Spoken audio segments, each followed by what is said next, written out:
Alright, should be back.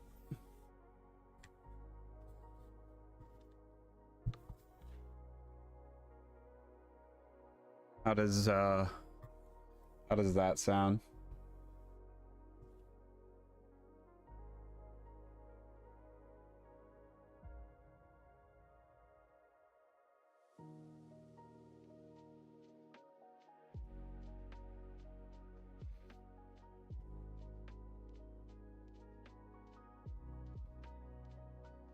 Can you hear me? Hello, hello, hello?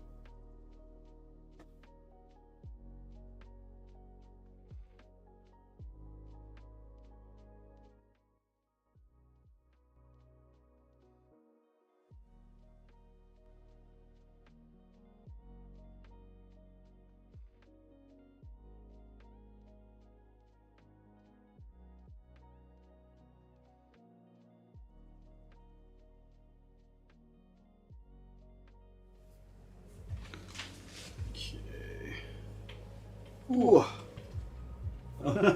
Why is the other camera not showing?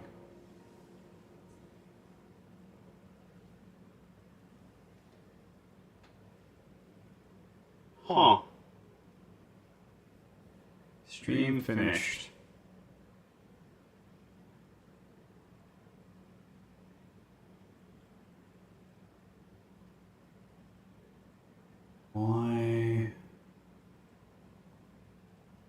Why is it not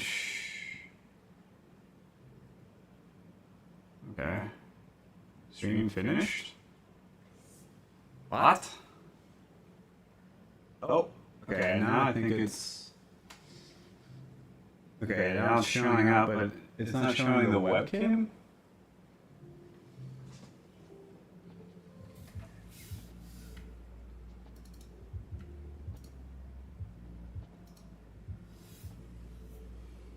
Okay.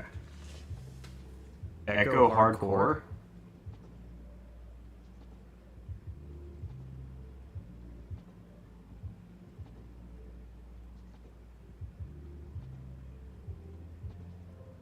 There's an echo?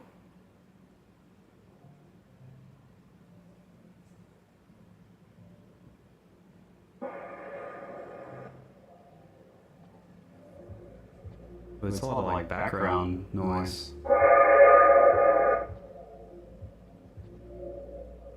It's a lot of like background noise. It's a lot of like background noise. What?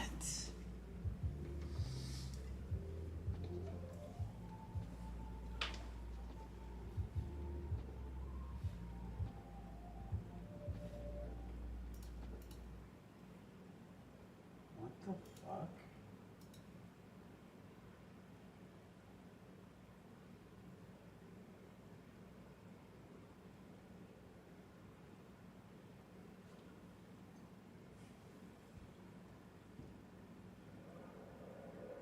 Flow.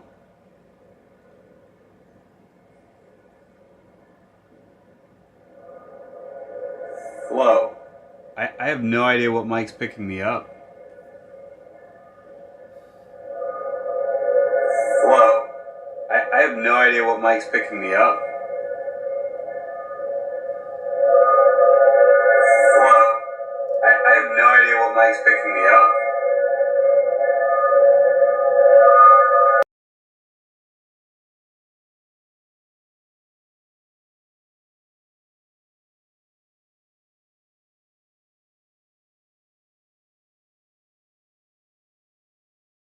Okay, I think I figured it out. For my camera, because it's connected via HDMI, it was pulling the audio as well. It's connected via it was pulling the audio as well. That's what that creepy noise was. That's what that creepy noise was.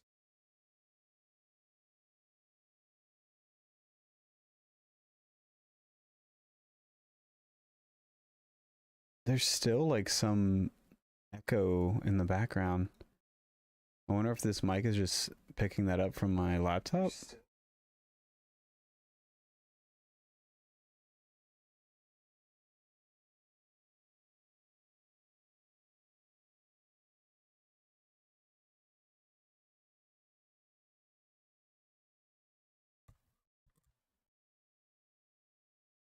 Yeah, I'm muting the stream on my end. Let me know if you hear me echo or repeat myself after I finish a sentence.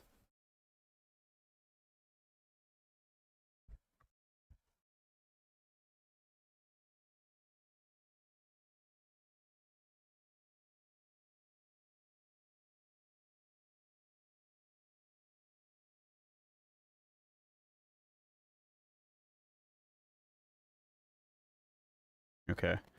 Yeah, I think initially it picked up. I had the audio coming through my laptop to hear what you were hearing, and I think this mic just picked it up a little bit, and I could hear, like, I heard like one or two words repeat, and I was like, what the hell is going on?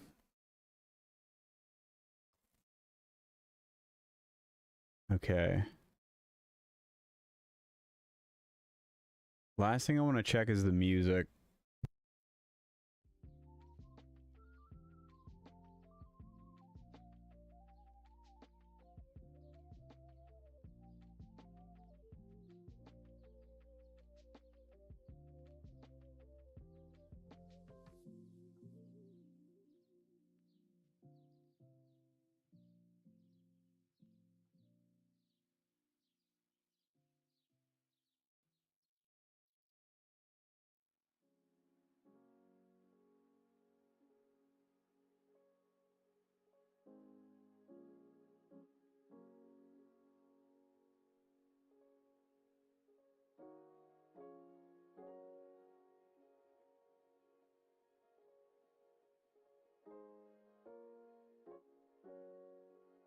Okay, I can hear it faintly.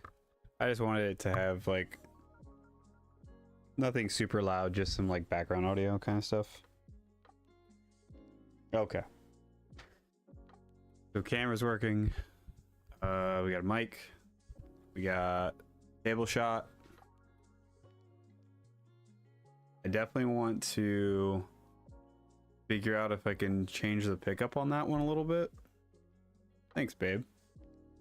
We'll see how this mic is in terms of like range, like when I'm turning my head and playing and stuff, if there's any kind of weird. Man, that was so weird. I saw what you said and I like turned it on and I could just hear like the most airy audio pickup, like just super, just non-stop dead air, and then the echoes came in. I was like, what is going on? Yeah, you can see the board like a lot better than last time, right? Everything looks and sounds really good. Yeah, it's so funny. This is the mic I used before I got my Shure SM7B, and I genuinely like, I really like the way I sound with this mic. Like when I got that one, it takes, if I got like a full mixer, I think that mic would sound way better, but I went with the mini because I was cheap. But I think this mic sounds really good for being a USB mic.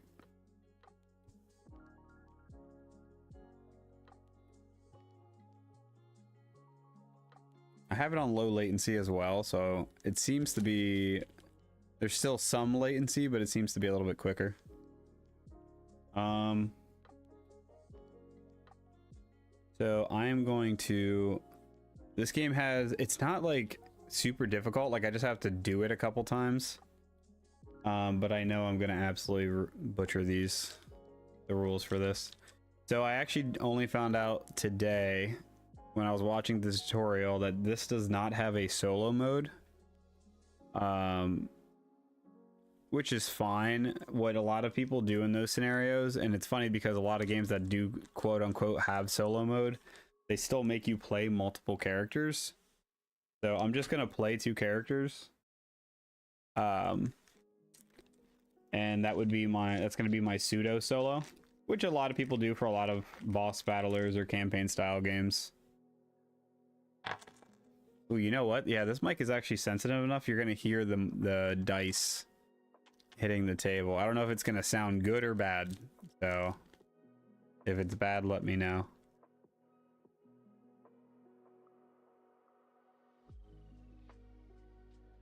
Glare staring at it from an angle here.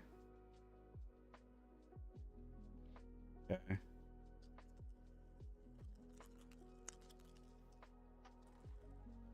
Oh, it didn't really pick up that time. Maybe it's not as sensitive as I thought. I'll turn it.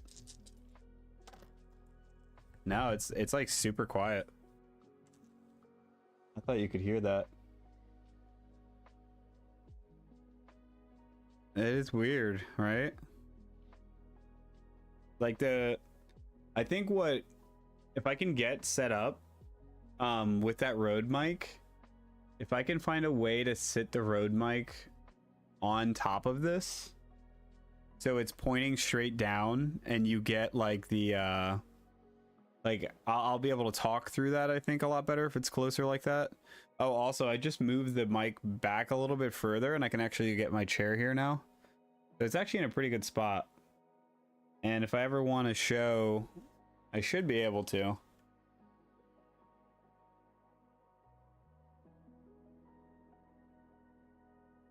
I do have it on autofocus. Yeah, me too. I'm kind of surprised that it's that it's not that sensitive.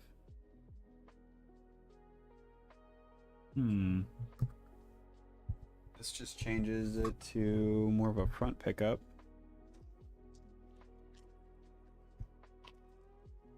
Yeah, I see it like almost pick it up and then it like cancels it out. So like the noise cancellation on this mic is hearing the dice and it's canceling it out, which is impressive and sad at the same time. Okay. Man, I keep like looking back and like I love how clear the board is. Like how the text is also like sharp. And even just like the color. I'm very happy with it. I'm gonna be distracted by like the way it looks more than I am like actually playing the game. I'm just happy that it looks as good as it does.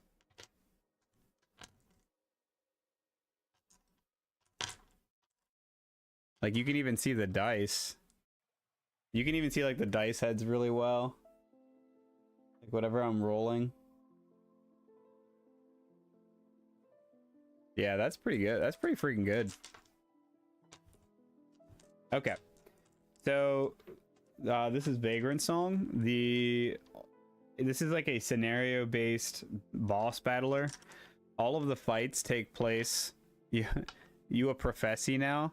That's what it feels like. It feels like, I like when the quality starts to match, I don't like the effort or like the level of play that's going on. I don't know how to really describe it, but when I was like streaming games for the longest time, I wanted it to look and sound a certain way so much, because if something cool did happen or something exciting did happen, I wanted the quality to like match it and not be like, look at this amazing, I don't know, look at this amazing like set of like kills and Apex Legends, but like the quality looks like shit. And I like having like, you know, memories of this and it looks really good so you can kind of like actually watch it and enjoy it.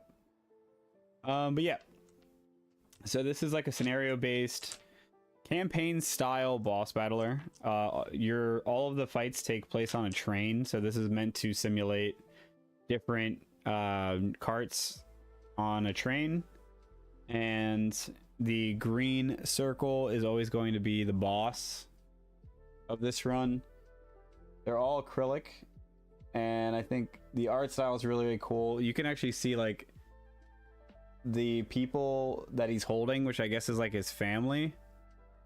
They're like, one of them's like ripping his back open, like you can like see his spine. So these characters are all ghosts, and our goal in every single one of these missions is we are trying to bring humanity back to them. So we're not trying to kill them, we're quite literally trying to make them human again, which I think is like a pretty clever, cool way of doing it.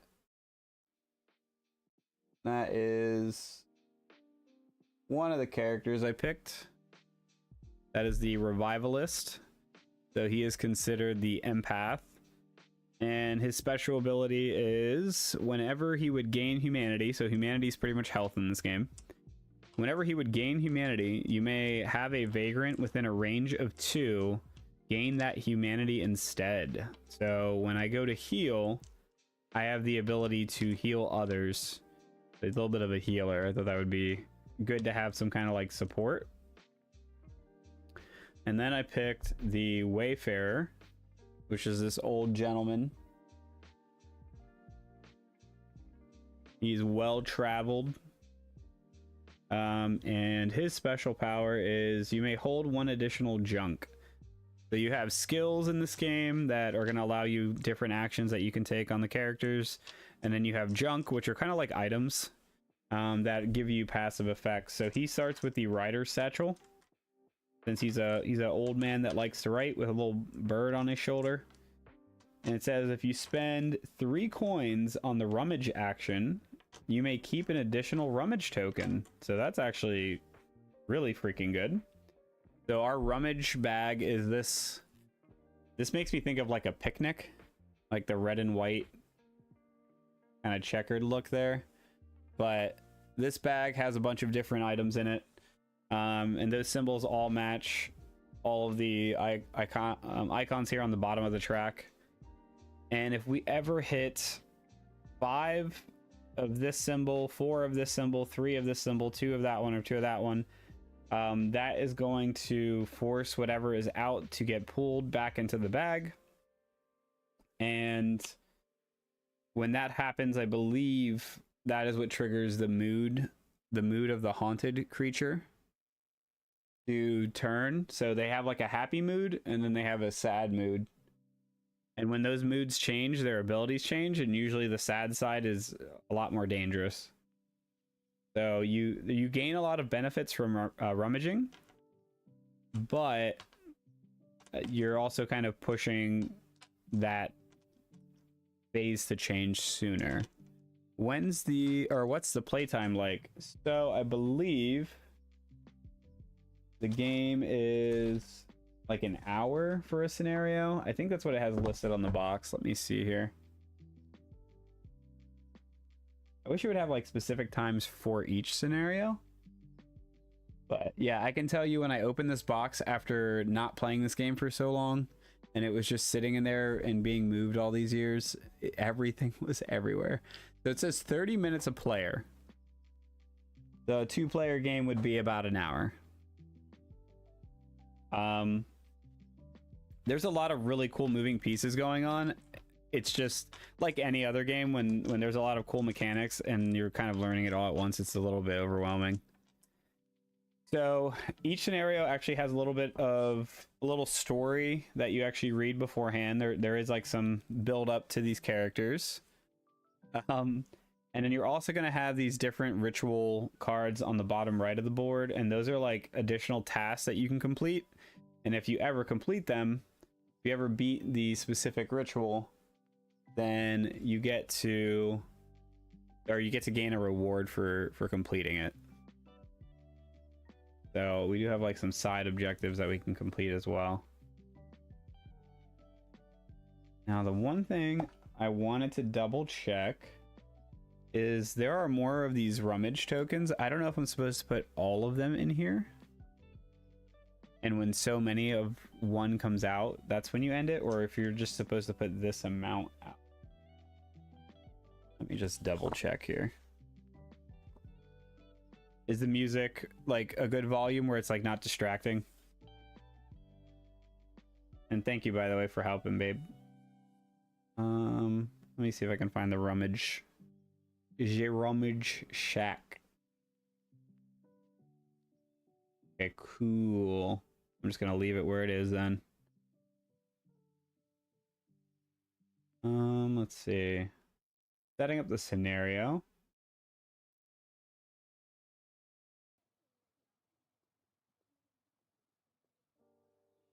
Where is the rummage?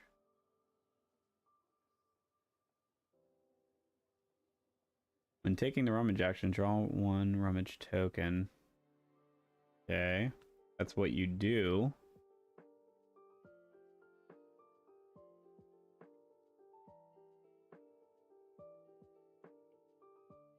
This is like this rule book actually like explains and gives you examples of everything, which I think is pretty cool. Oh, and then you got moments that you read. That's kind of cool. Well, I don't want to spoil that. I just want to know if I put everything in the bag. That is all I am. It's called a bindle.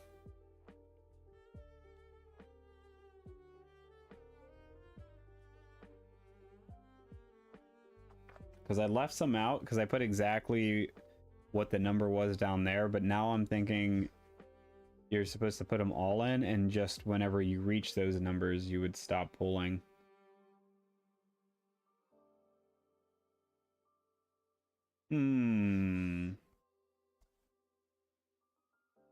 Let's see.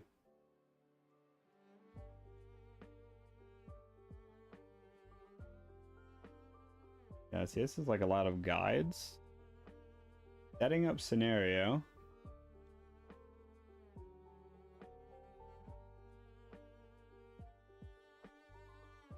Gotta be something listing it.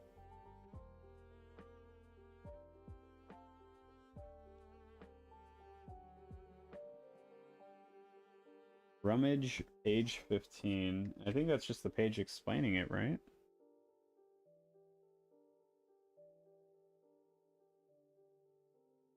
Hi, Joopy.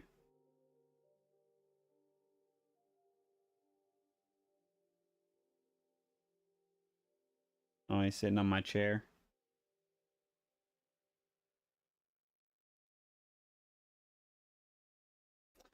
I do want to verify that because I don't want to break that rule right off the bat.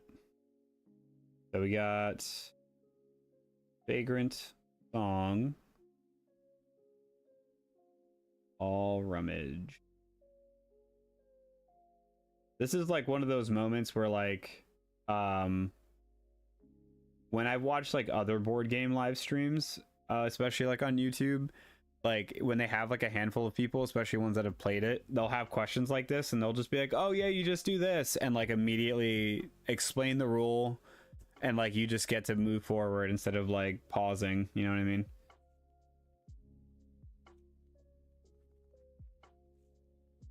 mean? Okay, how do I set up the bindle for the first time? That was a frequently asked question on their website. Add all 27 rummage tokens to the bindle and give it a good shake. At the end of each scenario, if there are any event tokens that are added, remove those event tokens. Beautiful. Thank you, YouTube. I mean, thank you, Google. I don't know why I said YouTube. I think I put those in the box. Oh. Let's not knock anything over.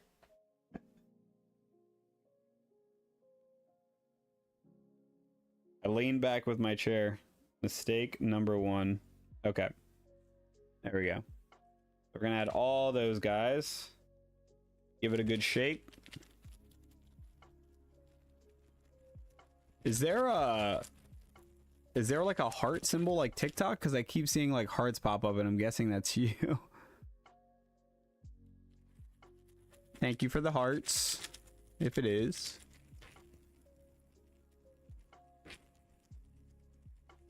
Nice, nice, nice. I need to get like a really sensitive mic just so I can do like the things like little ASMR board game parts. Thank you, thank you. Aw, Joopy. I wish there was like an easy way for me to turn this, but without causing chaos. But Joopy's eeping on the chair. Okay.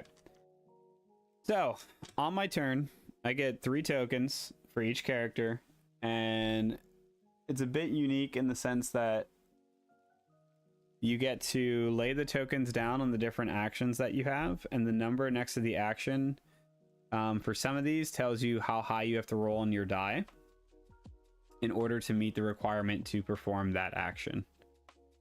So the little foot as you would guess, allows you to move. So this guy can move up to 3 for each token I put on, and this guy can move 2.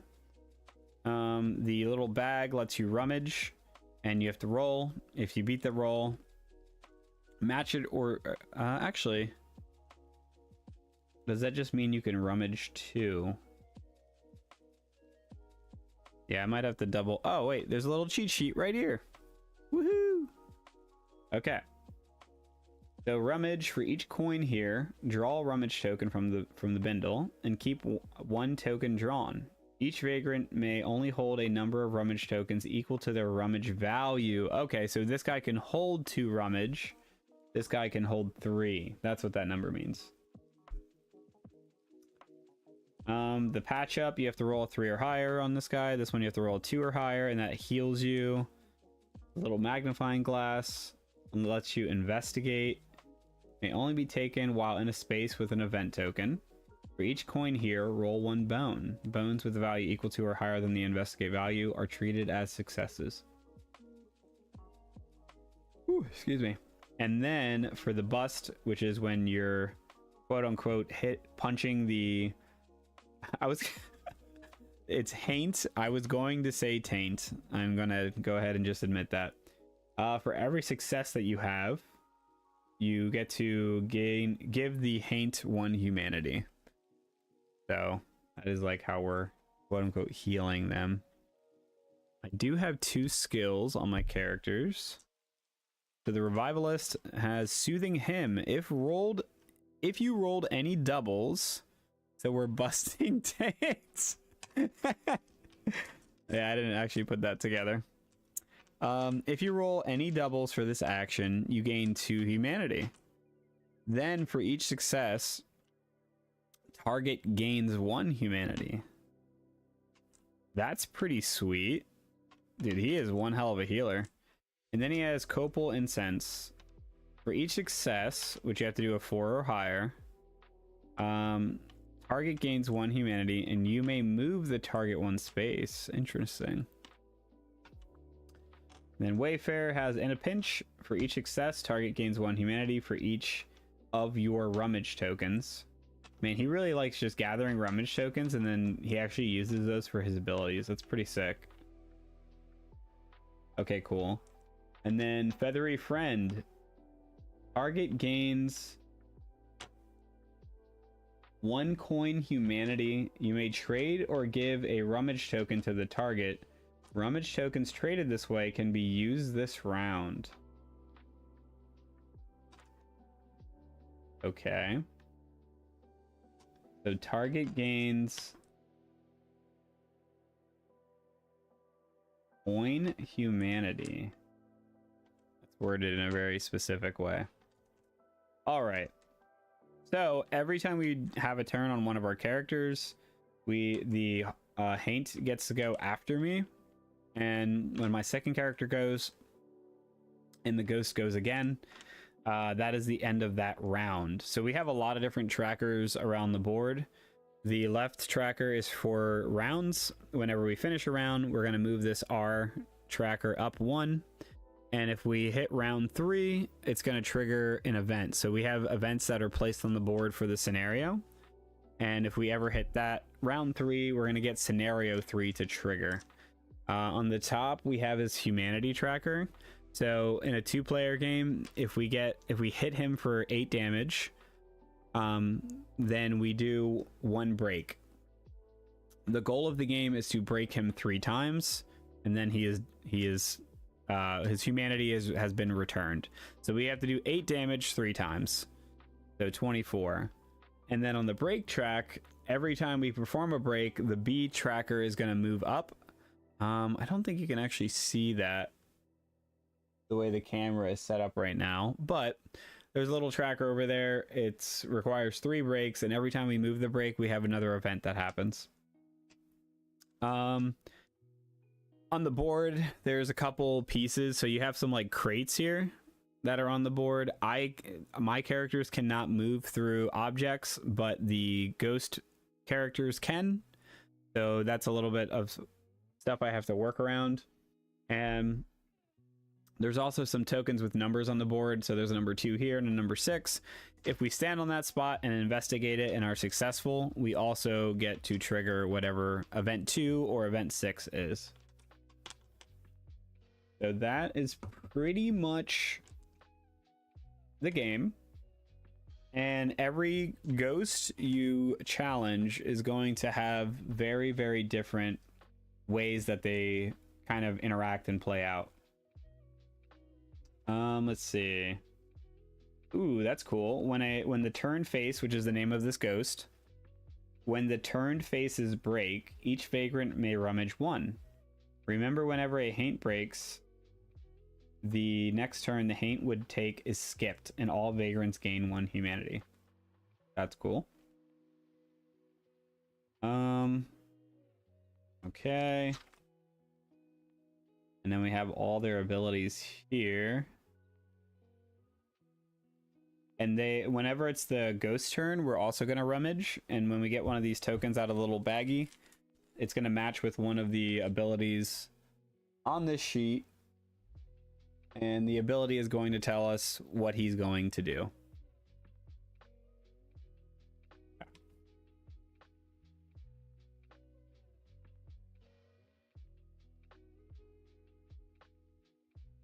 If you spend 3... Okay, so my junk item on this guy lets me gather more rummage. This guy is all about it. Okay. So, I guess we're going to start with our old man here. So we got 3 tokens that we can use for actions. We have a move of 2, which would be 1 space away from the... Oh, you know what? We didn't read the little story bit. I'm skipping the best part. Okay.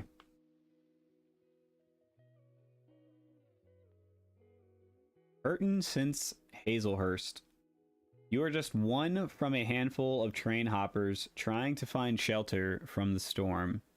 You don't recognize any familiar faces, and come to think of it, you don't even remember seeing them hop on the train with you. But every one of them swears up and down that they just got here. And based on your own experience, you can't help but believe them. The strange thing is that everyone seems to be from a different part of town, or towns, places you've never even heard of. After a few handshakes and how do you do's, you all try to settle in the best you can. But without a hay bale or old cushion calling your name, neither the train nor the situation bring you much comfort. The only thing you all have in common, it seems, is the welcoming hand that helped each of you on board. White glove, loose skin. Couldn't forget it if you tried. You can't tell if it's a good or bad thing that Mr. Welcoming Hand appears to be missing. Either way, hopefully things stay nice and peaceful on this leg of the journey. That sinking feeling in your gut is telling you otherwise. Okay. So yeah, it's kind of cool. The acrylic is just their backs, and they're called the turned faces. And I believe from the little bit that I saw, a lot of his actions are going to be him walking away from you on the train. So it's like you're actually chasing him on the train, and all you can see is their backside because they're walking away from you. That's kind of neat. Okay. I feel like there was one more thing that told me to read something. Oh yeah, once players are ready to begin, read event 1. Okay, here we go. And I also want to make sure I read the rituals to see what my side objectives are. Okay. Awfully dark in here, but at least it's quiet. Huh. Doesn't look like you were the only group to hop on after all. Maybe it's time to introduce yourself. Move the turned faces 2 space towards break side. Remember, haints can move onto terrain, but vagrants can't. So he is trying to get to the farthest right side of the train, and he immediately gets to move 2 spaces. So that is event 1. Yikes. Okay. This book is really, really nice too. Let's see.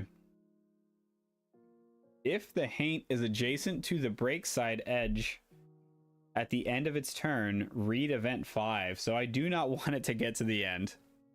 That is a for sure thing. Okay, so my side objectives are strangers on a train. As a team, remove 2 haint effects to complete this ritual. So anytime the haint walks over one of the characters, we get a haint effect. So if we remove 2 of those, we complete that ritual. The second one is long stretch on a lonely road. If the turn faces moves from train car A to C or C to A in a single turn, complete this ritual. Interesting. And then the last one, first blood. After a vagrant suffers a wound after losing enough humanity, complete this ritual. So I get a benefit if I get beat up. Interesting. All right. So I think we're going to go with Wayfarer first, because this guy seems to be more healer based. So maybe that guy ends up getting hurt and then he can heal him.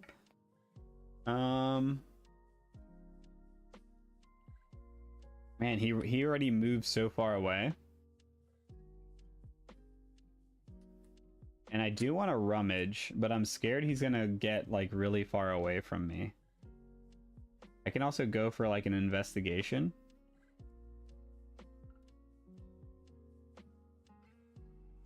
Bones of value equal to or higher. I have to roll a 4 or higher. So I'm gonna put 2 tokens on my movement. So that means I can move 4.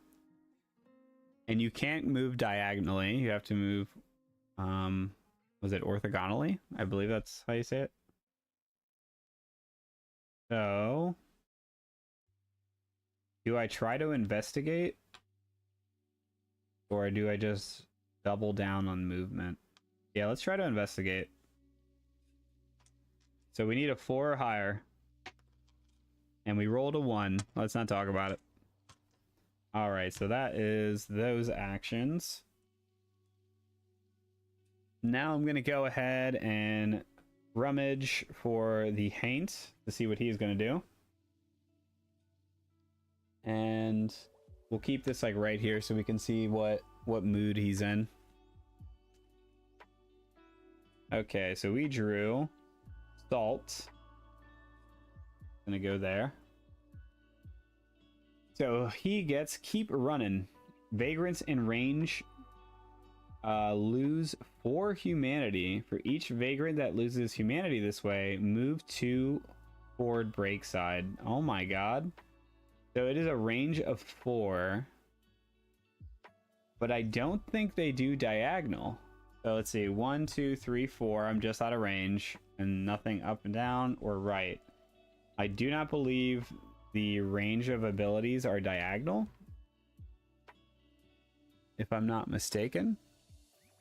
Orthogonally. It's weird seeing like reading it out like that.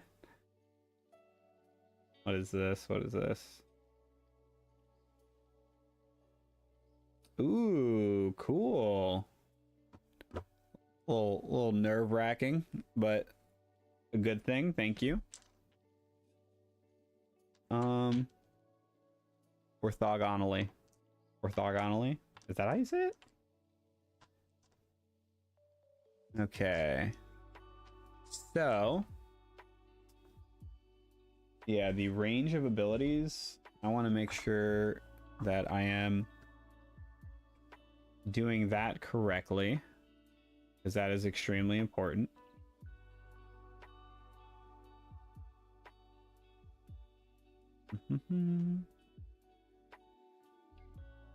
Bus.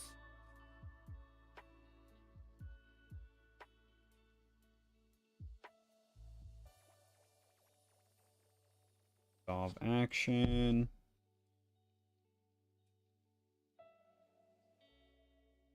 Okay.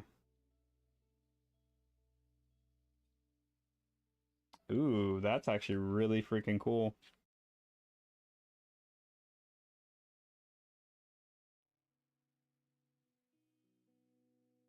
I know it breaks it down somewhere in here. Bum, bum, bum, bum.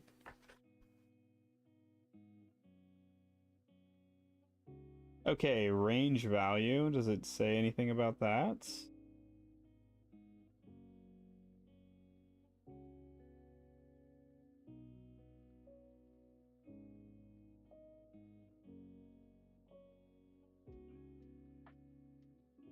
Investigate.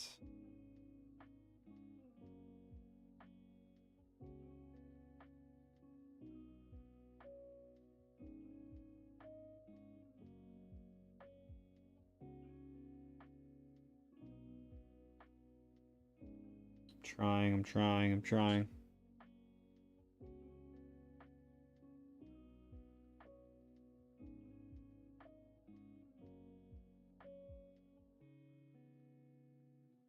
Hmm.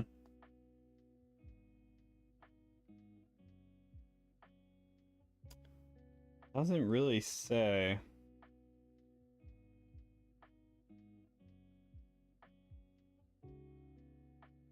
At least when I'm glancing very quickly.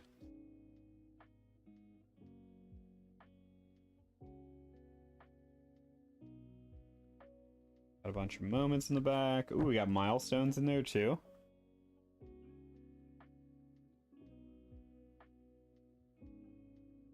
If a haint would move but is already in range of the target, the haint instead moves so that it haunts as many vagrants as possible, ending its move so that it remains in range. I understand.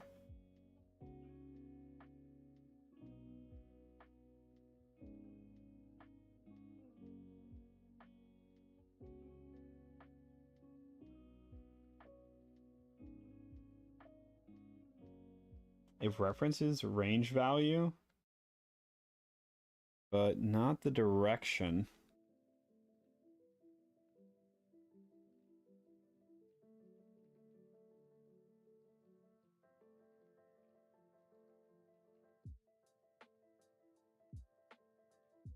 Ooh, this is actually, you know what, that's probably on the back of this. It is. Okay. You know what, we're gonna do a little quick Google search. Let's see. Vagrant song.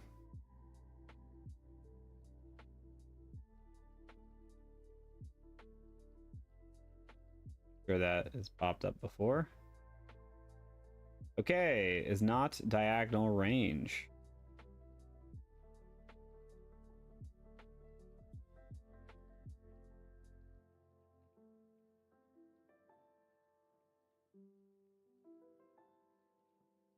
Wow, this game's a lot older than I remember.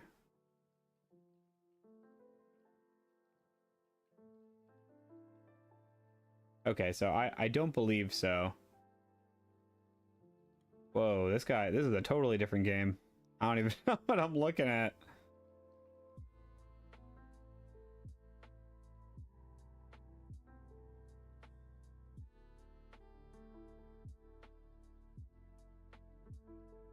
Hoping someone can help. Okay.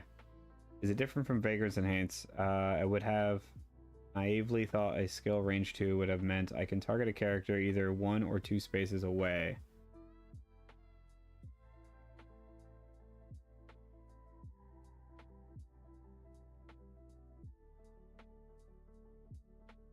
Okay. These with the skill might show range 2 or range 1 to 2, but in a nutshell, the skill or haint action works within that range. Would this cover everything you're in doubt? In general, haint moves in full or as much as possible to reach its target.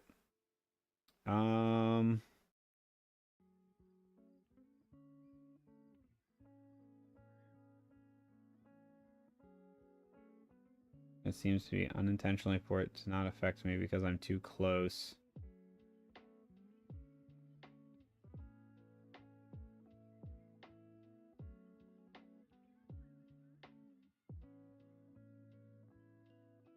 Exactly X number of spaces away to do the skill. That this is most of the starter skills for each vagrant has explicit ranges for these. I just want to know if it's diagonal or not.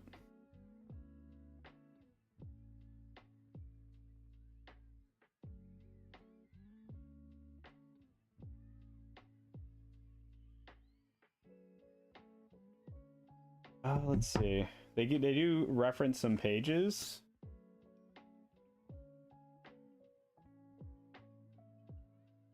Range: the number of spaces the target can be away from the target in order to attempt to perform the skill. A range of 0 means that the vagrant can target themselves.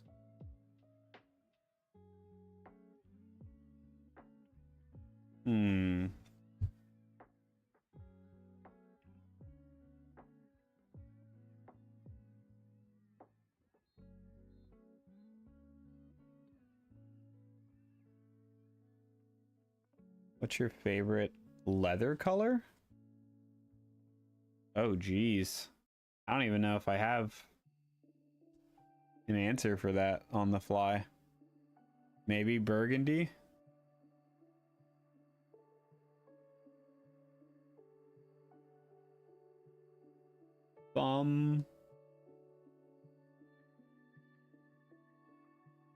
That's a tough one. What would yours be?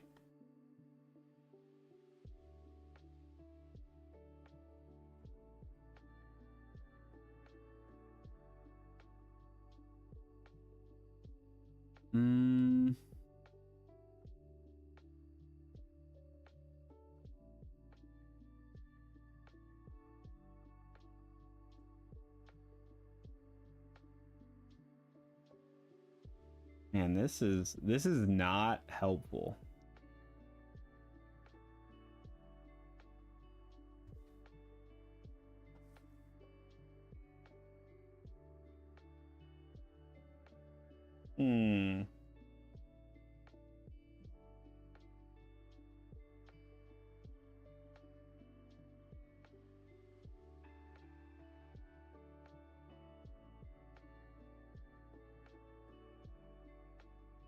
Wait. Send me something.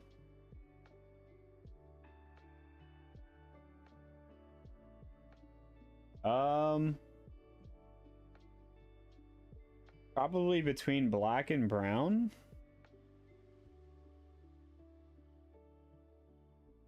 From those options.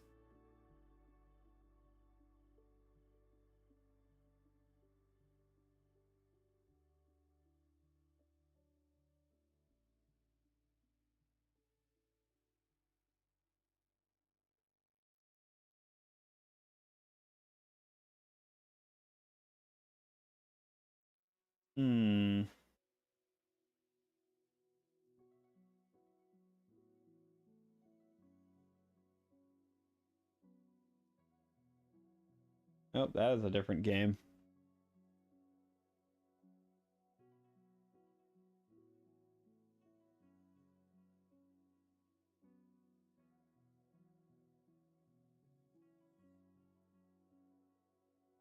Yeah, there's not much. This thing has a range of 4. So it's like that could be extremely important.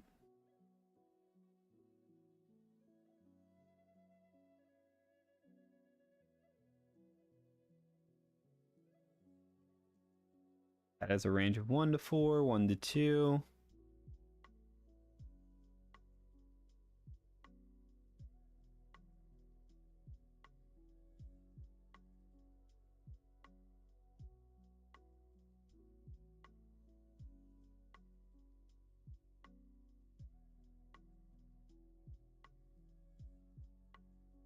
The range of a haint action is the area within which the haint can target a vagrant.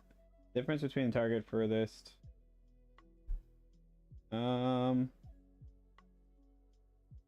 Those are your favorite? That's a lot. Or are you asking me?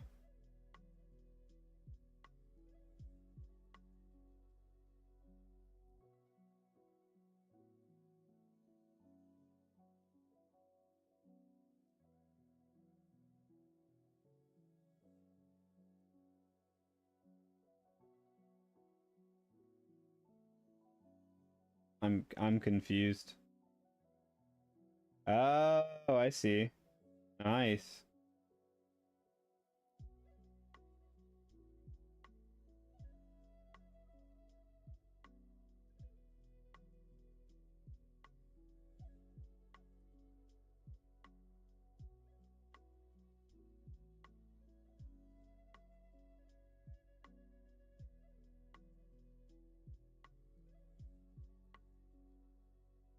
Why can't I figure this out? I just need something that just shows me.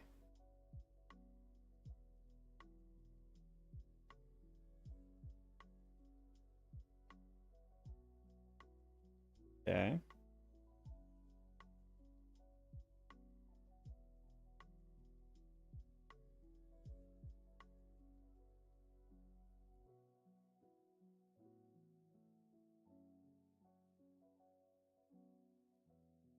Probably gonna be a different game again.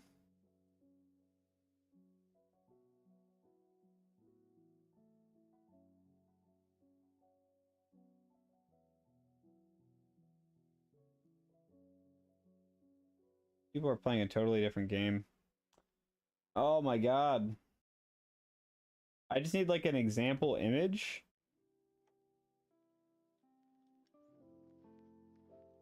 Wait, is the stream like really delayed? Because I feel like you're saying things and I'm getting more confused. But I think you're only hearing me later. So I just read Oki. But yeah. Probably the black, or I'm sorry, what is that? Ocean? That ocean looks like a dark black, but I'm guessing it's more of like a dark blue. I kind of like the ocean because it's really dark. At least in that image.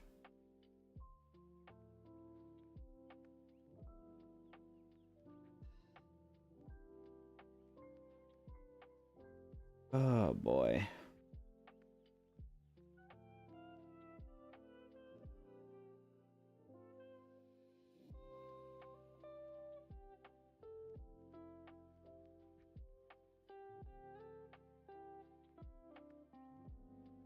I feel like in the how to play, he references that.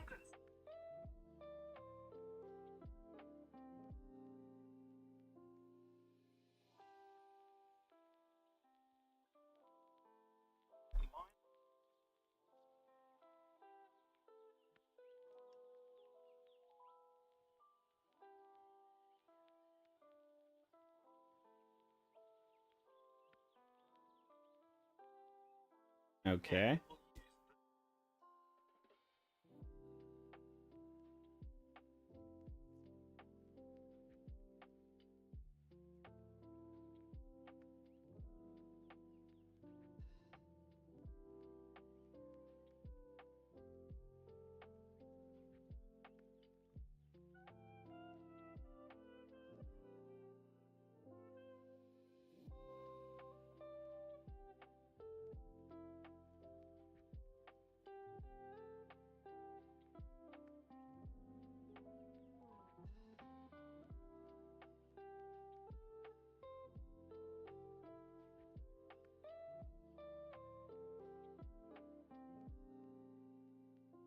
I'm pretty sure it's not diagonal. This could be game breaking here. So yeah, I'm gonna assume that I spent much time there. Hopefully we're not wrong. But it is a range of 4. And there is nothing in range of 4 of it. So it does not trigger that. And because of that, it will not move 2 towards the break side.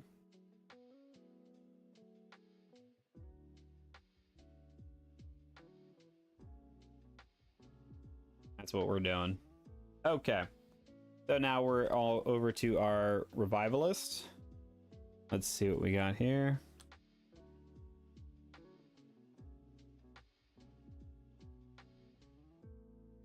Yeah, I said I like the ocean, or the black. Out of those colors, like actually seeing it.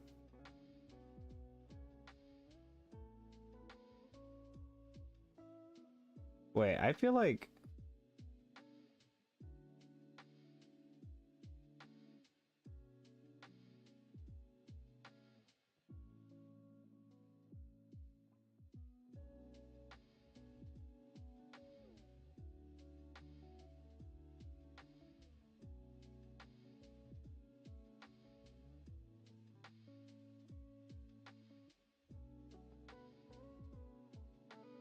I'll just text it to you.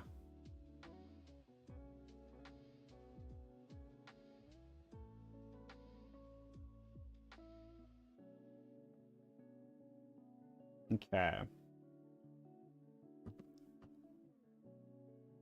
All right.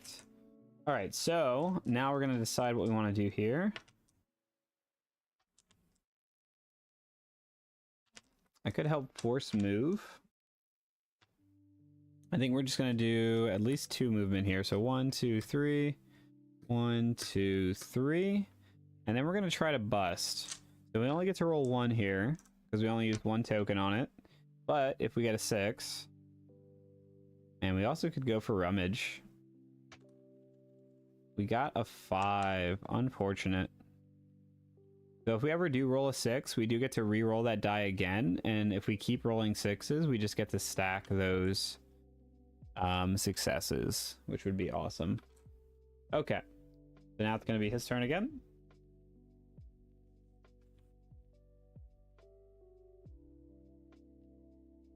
Hey, we got a candle this time. So the candle, we're at the top here. So we're going to move forward break side 3. The target vagrant loses 2 humanity with a range of 6. 1, 2, 3. He is just booking it. And nobody is in range of him.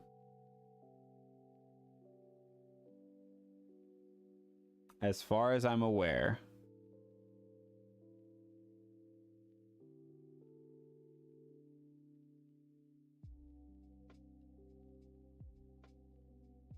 I like how he's literally just running.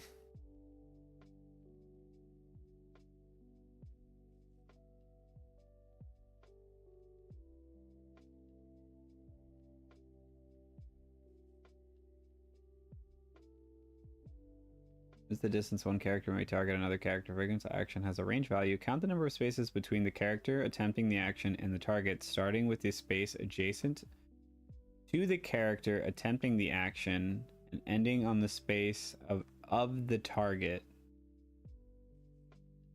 Okay, so maybe it is. It's just spaces apart. I think that kind of explained it a little bit better. So, yeah, that guy gets hit. And with that ability,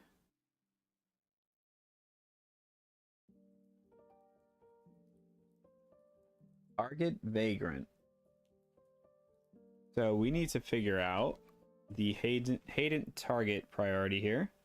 So we don't have any special priorities. We don't have anything action specific.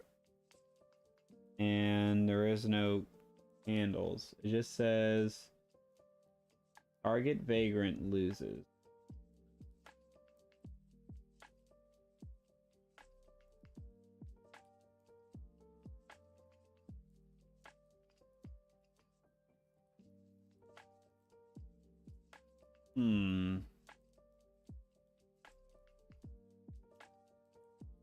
It just says target vagrant.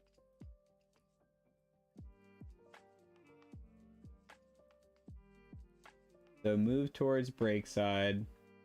Target vagrant loses 2 humanity. So I guess it would just be the closest. So he's down to 8. I believe. Okay, and now we are on round 2. So we get to go again.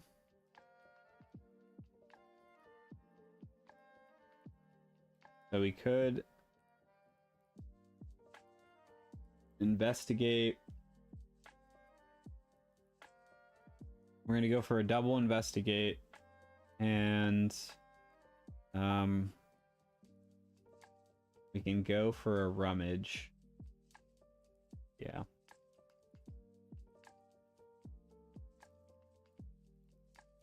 Okay, so let's go ahead and roll for our investigate. Wow. A 3 and a 2. So they both fail. And I believe that is all that. For each coin, roll 1 bone. Yep. All right, so we get to rummage. We got little lucky paw. So if I use that paw, oh, I think the camera turned off. You may use rabbit's foot as an additional coin during your turn. We get an extra coin to use. I wonder if that the battery died.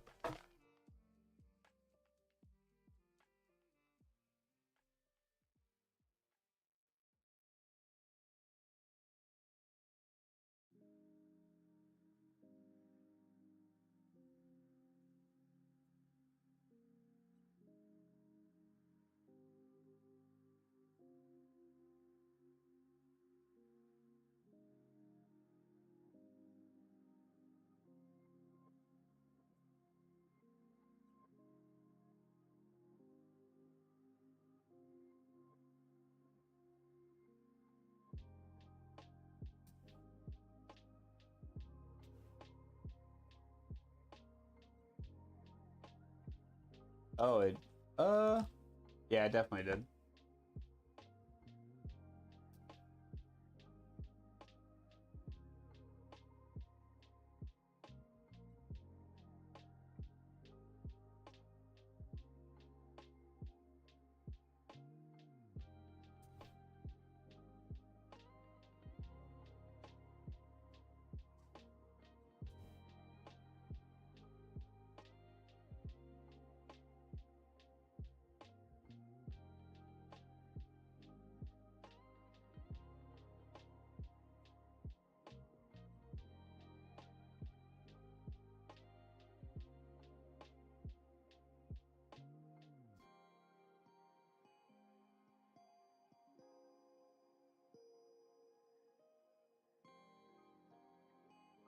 All right, GP.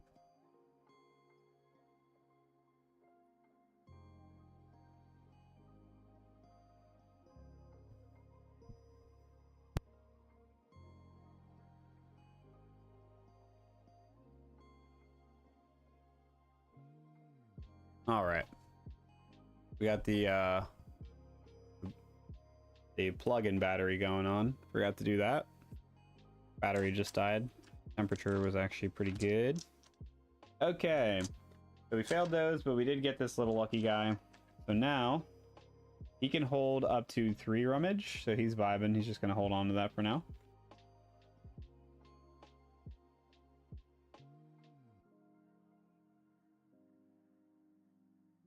Okay.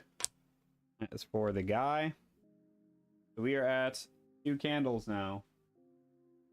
He's going to do the same thing. He's going to move 3. 1, 2, 3. And 1, 2, 3, 4, 5, 6. I'm out of range, so I don't take the damage. And now we're going to go over to our healer here. So gains 1 humanity, and you may move. Okay, so that's more of a heal teammate kind of skill. Soothing him. If rolled doubles, you gain 2. For each success, gain 1 humanity. So I could go for a heal. But I think I'm gonna go. Wow, he's like running away so fast. And with my movement, I wouldn't be able to get to the investigation token quick enough. So I think we're gonna soothing him, and then we're also gonna rummage as well. So we get to roll 2. If we get doubles here, oh wait, it's a range of 1 to 2, so I actually can't heal myself with that. It has to be a range of 0. You gain 2. For each success, target gains. Oh, so it's like I actually target the haunt, it says. So I would be giving the haunt humanity. And I could also end up healing myself with that. And it's a range of 2. Okay. That's a little bit different than what I thought it was. Okay, so I don't really have a lot of self heals. I could heal with my little basic action down here.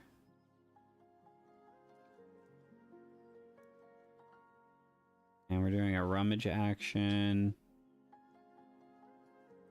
I think we're gonna go for the heal. Oh boy. Okay, rummage and double heal. Of course we get 2 6s, so these count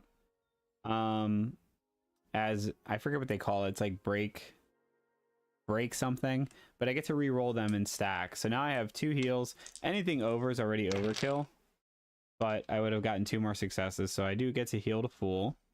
When you have when you would gain humanity, you may have a vagrant within a range of 2. Man, if I was a little bit closer, I could have. Oh, well, he's already healed. I don't know what I'm talking about. But it's an additional heal I could have used there. Okay, and then we're gonna go ahead and take our rummage. He has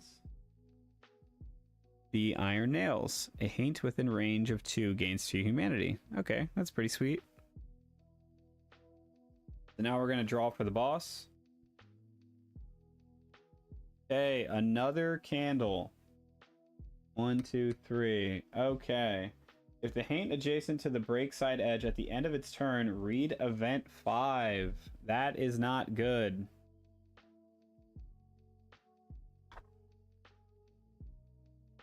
Hi, Jupies.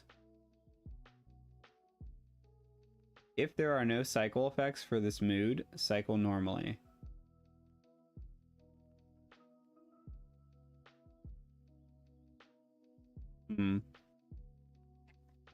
Okay, event 5. Can't they see there's no door there? Change the turn face's mood to but not alone. When the turn faces immediately performs its rabbit foot action on the yonder. Then the turn faces immediately performs its rabbit foot action. Okay. After performing the haint action, vagrants in range of 2 of the turn face lose 2 humanity. Great. Okay, so now his mood is changing because he reached the end of the cart. His special is vagrants in range 2 of the turn faces cannot remove spooked. No turning back now. Vagrants in the same train car move 1 toward the turn faces. Then vagrants adjacent to turn faces gain spook. That is the cycle effect. The cycle effect occurs at the end of the current character's turn.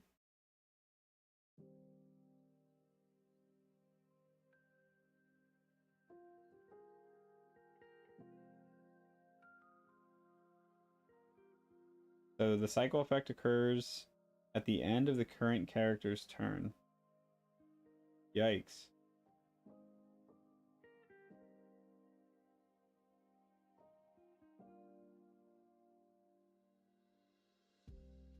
Okay, so welcome back. On the yonder, it says it targets the furthest vagrant. Move to the furthest adjacent space of the target, haunting any vagrants in the most immediate path toward them. Move to the furthest adjacent space of the target.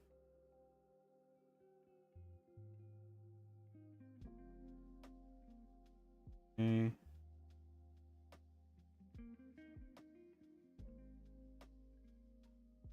Like that? That's so weird. Move to the furthest adjacent space of the target. What? Okay, so goose bumped. Did we get a sub? I know I did. I subbed myself, but I did see we have 3, so I can check after this. But possibly?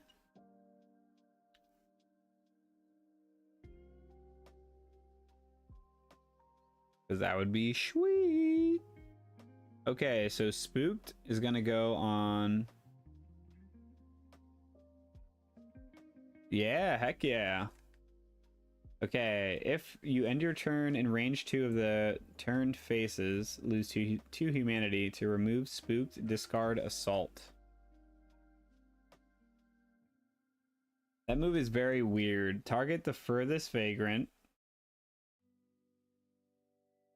Move to the furthest adjacent space of the target, haunting any vagrants in the most immediate path toward them.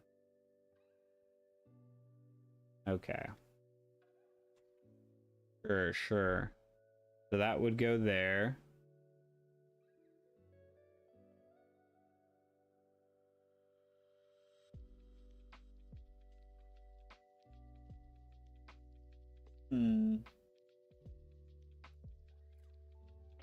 That was at the end of his turn and he changed. So now I believe we're in... Yeah, they both went. So now I'm in round 3. It was 3 before I started today, but it was definitely 2 like earlier. So maybe oh really? Heck yeah, dude. What the hell? So let me go ahead and read event 3. I am not doing great on this. If you hear something behind you, a heavy thud, or you hear something behind you, a heavy thud, and then a slow drag, things fall from the top of the train cars all the time, right? Place event 4 on any open space adjacent to the round side in train car A, then remove event 3.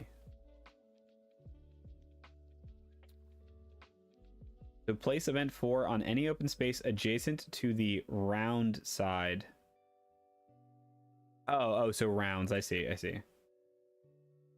Okay. So that could be helpful. Possibly. Yeah, I'll definitely take a peek after this. I'm trying to push through as much as humanly possible, but I am not making great progress. So I'm gonna put that there. And yeah, we're on round 3. So now we can kind of work our way back towards that. We are spooked on our Wayfarer now, and we can't remove spooked unless we are more than 2 spaces away from the haint. So we're not in a great spot.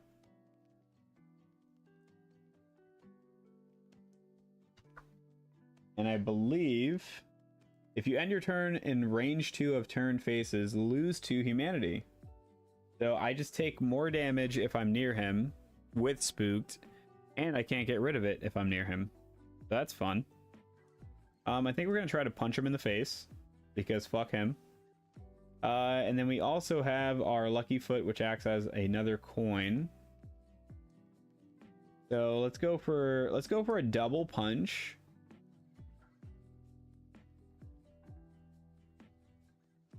Ooh. In a pinch is a slightly better chance to hit him. So we're gonna do that. And we get to roll 2 bones. That's pretty sweet. Okay. And then we're gonna try to investigate again. And then I think we're gonna move 2 spaces away, which would put us 2 out of range of him. So, okay, let's start with our ability here. So for each success, target gains 1 humanity for each of your rummage tokens. So we have 1 rummage token right now. And for each token on this ability, it's -1 for the success. So I need a 5 or a 6, which isn't great. I got a 5. We did something.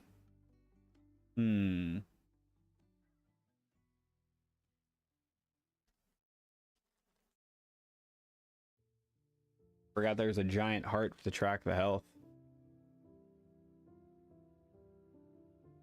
I definitely need to like learn these games earlier in the day or something, because it is a lot harder to try to learn it on the fly. All right, so we did 1 damage to him. That's our first success. Now we're gonna roll 1 for our bust. If we get a 6, we get damage. We did not get a 6. All right. Now we're gonna roll for our investigation. Hey, we got it. Okay.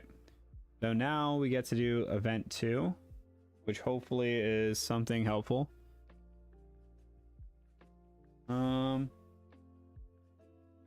Oh, he moved from C to B.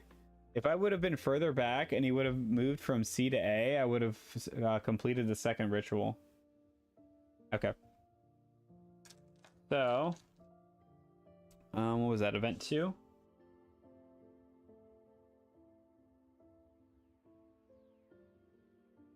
Welcome back, welcome back. Okay, event 2. Looks like they left something behind. What kind of traveling tramp starts shedding all their things? Okay, so we're gonna investigate. So whatever it is, it doesn't look worth picking up. Nothing happens. Keep event 2 on the train board. But we actually did succeed. So, oh well, this sure looks useful. Rummage 2. Only keep one of the tokens rummaged this way, but you may give the other rummage token drawn to any other vagrant. After keeping a rummage token, add event 8 and 9 to the bindle, then give the bindle a good shake, then remove event 2. Remember, when you rummage 2, draw 2 rummage tokens from the bindle. Your rummage value indicates how many rummage tokens you can hold at a given time. Okay, so that allowed us to rummage 2, and then we can also give the other one that we draw here to our partner. Unfortunately, we didn't get salt, because salt is how we get rid of spook, which would have been very helpful. So that kind of sucks, but we did get a candle, which can help distract the ghost, and we did get an apple, and the apple helps heal wounded skills. So just because the old man has lower hit points and he can hold more of those, I'll give him the heal. And then I'm going to give the candle to the revivalist. So the candle says you can place it in an adjacent open space. Haints are drawn to the candle for target priority. When a haint moves onto a candle, its move ends and the candle is discarded. So it's a good way to kind of bait it. Jostle that bindle. What a name, right? So it said add 8 and 9. Dude, we need to stream some Kinfire. That'd be sick. So we're still not capped on our cycle track. But it did say there's like a whole new thing going on now. Cycle effect. Vagrants in the same train car move 1 toward turn faces. Gains. Yeah, then vagrants adjacent to turn faces gain spooked. Okay, so we are moving 2 away with our last token use. But it says the cycle effect. Oh. So whenever this cycle effect happens, that's when that stuff happens, and it occurs at the end of the current player's turn. Okay, cool. Jocelyn. All right, so we are gonna draw for the boss again. This is getting a little scary. So I like how he ran all the way to the end, and then he got pissed off, and now he's fucking me up. Okay, so we got something new. Roll and tumble. Vagrants in range lose 2 humanity, and it's a range of 1, so we're good. Then move 1 away from the turn faces. So nobody was close enough for that to trigger, which means nothing happens. Okay, sweet. So now we're going over to our healer guy.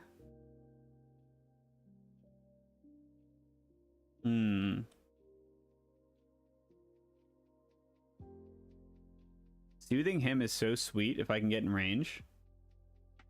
But I am like just far enough. I do have a candle, which could be good bait. A haint within range, and I could also do iron nails on him. Ooh. You're making them sad? You talking about the ghosties? Okay. So let's see. We got Artie at the top of the table. You can't really see him. Okay, so we're maxed out on rummage on our empath, so there's no reason on getting some more. We are good on healing. We could try to go towards the other event over there and see if we can get an investigation going. I want to get like a crazy soothing hymn run where I just heal the crap out of them. So I think what we're going to do is we'll do a movement so we can use our nail. Then, we could do double movement and punch. So 1, 2, 3, 1. And this is going to risk getting hit, which is not great, but I do want to use, I want to make sure we're using our tokens. So he gains 2 humanity for that.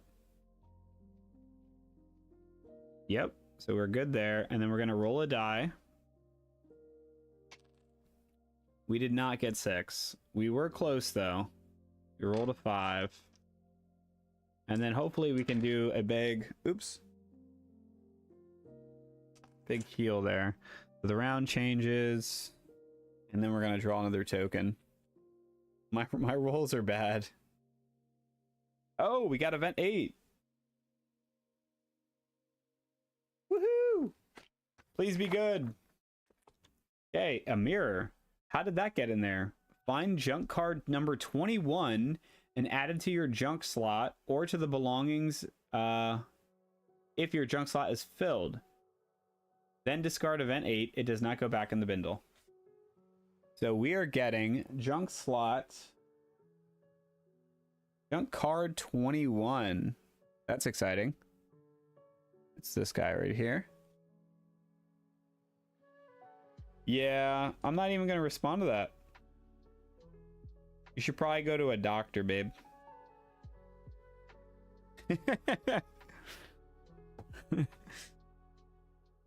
Okay, so we got the busted mirror.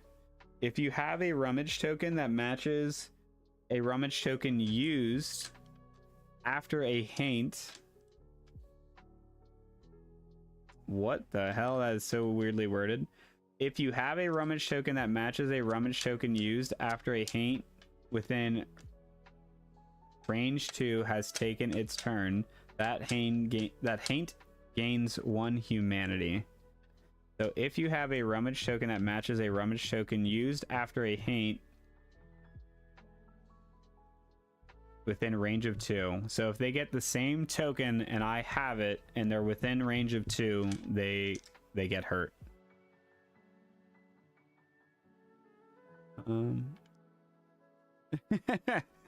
Because you don't know what that means. So this guy's gonna go up here. That's kind of risky business. So now the bad guy's gonna go. Please be a candle. Nope, it's an apple. So apple, uphill ride and slow goodbye. Vagrant in the same train car move 3 towards round side and lose 3 humanity, and we're all in the same car. Bruh. 1, 2, 3. 1, 2, 3. I can't end on him. Yeah, so it just has to be that. And they each lose 3. Holy shit. He's down to 5. And he is down to 7. That's not good. Okay. Old man time. Let's see what we got here. We can heal a wound. I don't think we can rummage anymore. He's getting hurt though.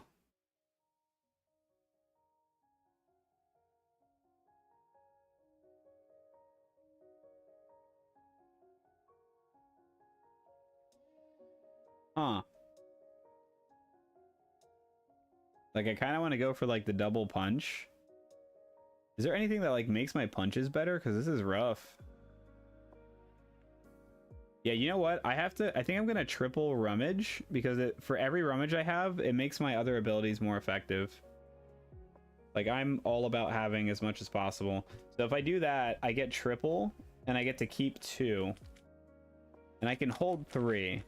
So if I grab the stuff that would push him over just in cycling, I can slow it down possibly. Oh, we did get salt.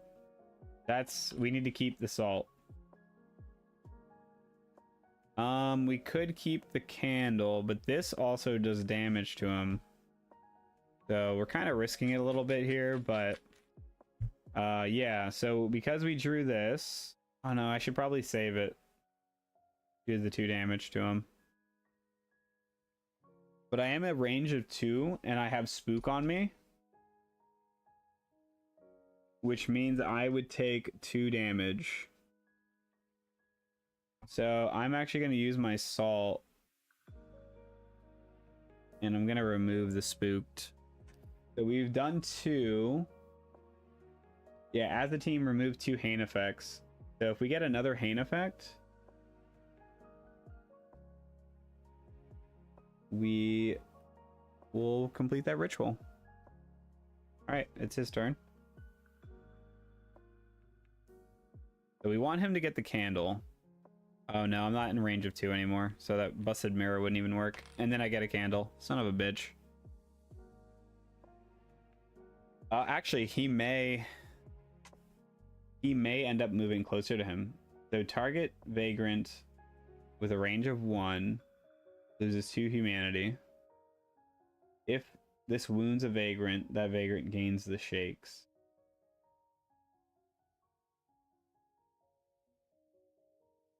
I don't know how exactly that... It doesn't say when to move, so I'm guessing he moves first. He's gonna do special priority, action specific, don't have that, candles, hurt Vagrant, which is both of them, nearby Vagrant. So he's gonna go for Old Man Jeeves. So he's gonna do 1, 2, 3. And if they ever walk through, you get haunted.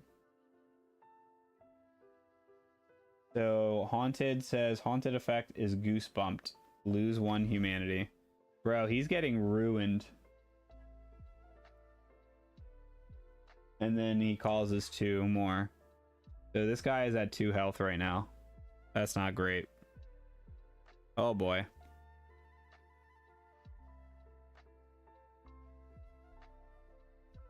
Okay, so we have to do... We're going to lay our candle down over here to try to bait him. And we're going to do 1 movement. We got 1, 2, 3. We're going to do double on Copal and Sense. No, don't touch that, buddy. Which allows us to roll 1 bones, or so 1 dice for each token we used on it. If we get a 4 or higher for each success, target gains 1 humanity and you may move the target 1 space. So I'm going to try to heal the old man and move him away. Wow, I rolled dog shit. That sucks. So I don't get to do anything. That's pretty cool. I think things are just about to get worse.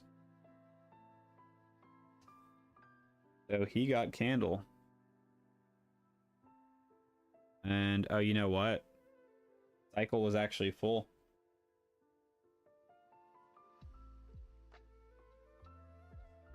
Vagrants in the same train car move 1 towards turn faces.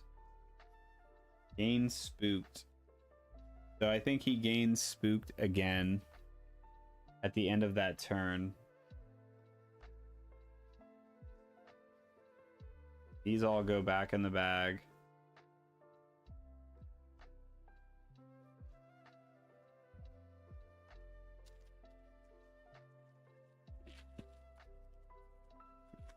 Okay. And then that would have been his turn.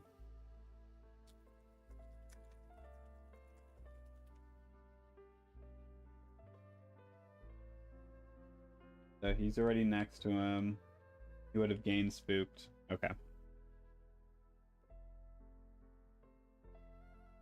Try that again. Okay. Handle came out again.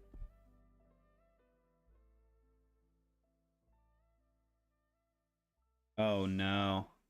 Oh no. Old man Janky's got wounded. So he's gonna lose that. After a vagrant suffers a wound, complete this ritual. We're getting kind of trash here. The turn faces gained 5 humanity. Wow, that's exactly enough. So he's gonna go to 8, which will reset to 0. Gain 1 coin to use during the camp phase. I don't even know what that means, but okay. So we hit a break, which activated event 7.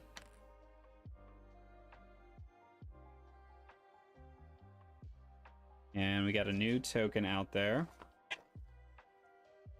The whole damn train starts to shake like a wet dog. This can't be good. Each vagrant rolls 1 bone and resolves the effect based on the value rolled. Okay. I'm gonna roll for the Wayfarer. Great. He gains spooked. He already has it. You can't gain it again. Awesome. Now I'm gonna roll for the Empath. I literally got spooked again. I'm done. I'm done. My rolls are literal trash. Would end due to the edge of a train. Okay. When a haint breaks, oh yeah, we get to skip the next haint turn. And we all regain 1 humanity. The turn faces also have an extra effect when they break that allows vagrants to rummage 1 if they choose. Yeah. So these, he resets because he got wounded. He gets healed 1. They each get to rummage 1. We got 9 and we got the foot. So we get event 9 now. Their hands reach out, stretched fingers curling into clenched fists. The metal of the train stretches and yawns. All vagrants in the same train car as turn faces gain spooked, which I can't. Then add event 9 back to the bindle. Bruh. Not cool. This thing is just getting mean. Okay. So, yeah, he went and completely wasted his turn. So now it is the Wayfarer. We're probably on like round 6. Rounds don't really matter at this point because we already did... Oops. We already did the event that was on the round tracker. We are going to use our apple to go ahead and heal a wound. Because I don't like not having that. Actually, you know what? Hold the phone on that. Because this ability is more effective the more rummage we have. So...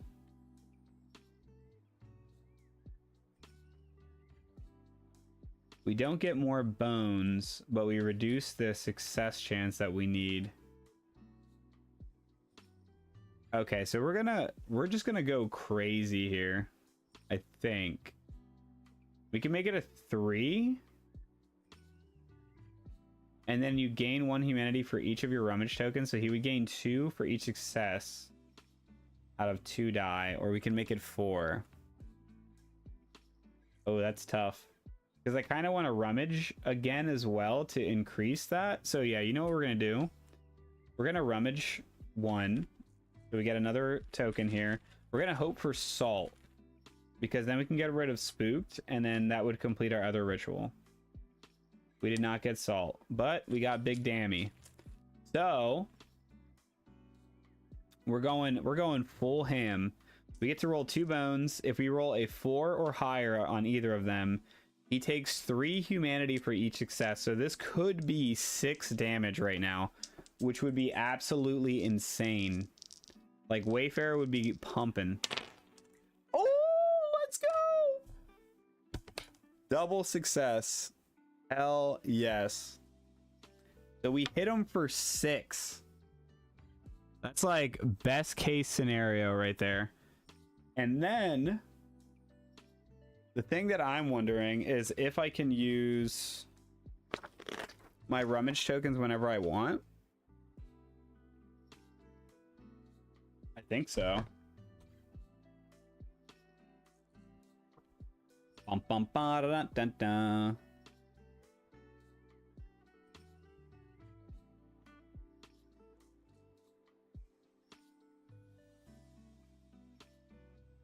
Hmm.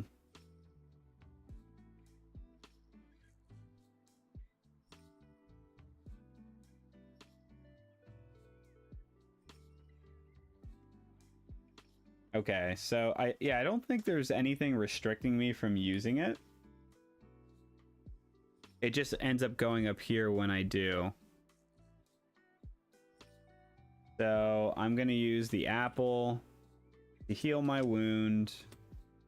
I use that to do 2 more damage to him, which is going to do another break. So he is back to 0.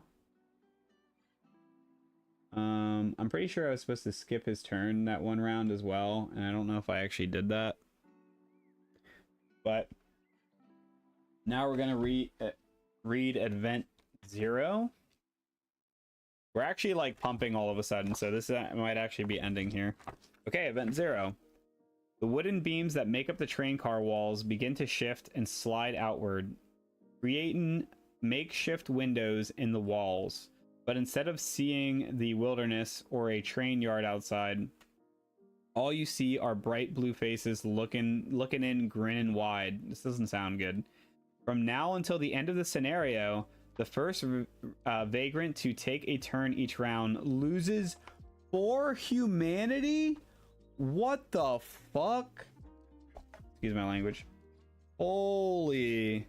Event 0 is gone, and now we're pretty much on a timer where we're just getting absolutely chunked for the first person every round. So now we do need to keep track of this. So Wayfarer just went, which means it's going to be, it would be the Haint's turn, but because we broke him, we skip his turn, which is awesome. So now it's going to be the Empath. Buddy, what are you doing? So now with the Empath, we do have the extra token, which allows us to lay more down. Oh, wait, and then Spooked. If you end your turn, range 2 of the turn phase, lose 2 humanity. Yep, so I lose 2 humanity on the Wayfarer because I do have Spooked. I do have this extra token now. So we could... I could go for Soothing Him. It's a range of 1 to 2, so I could target him with that and just go absolutely crazy.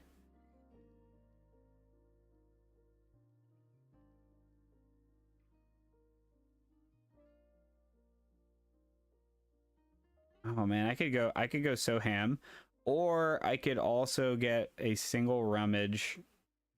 Yo, I think we just go crazy. I think we go all 4.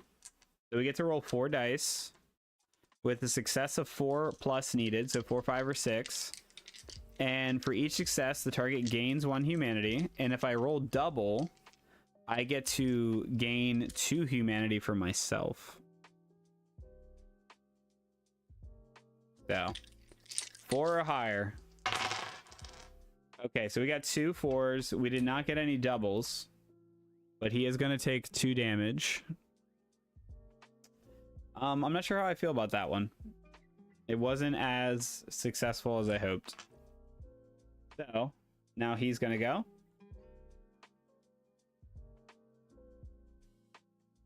All right. We got Nails.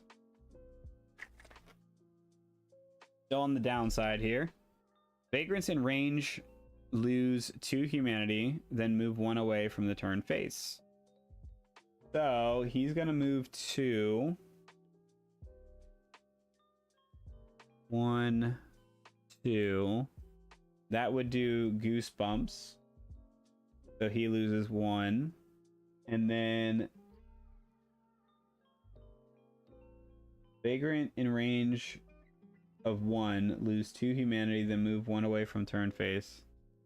So, dude, the old guy is just getting trashed. Okay, so now, bro, I think he's dead again. Because now he starts the new round. And the new effect for event 0 was the vagrant that starts the round loses 4 humanity. Yeah, the first vagrant to take a turn each round. Bruh. So he gets wounded. I'm gonna flip that over.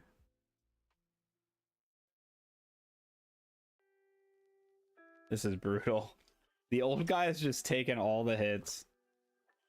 I feel like I might be like doing that wrong somehow. I need to watch like a playthrough, like not really a how to play, but like a playthrough just to see how they're going about all of this. So I guess my question now is when you get wounded like that,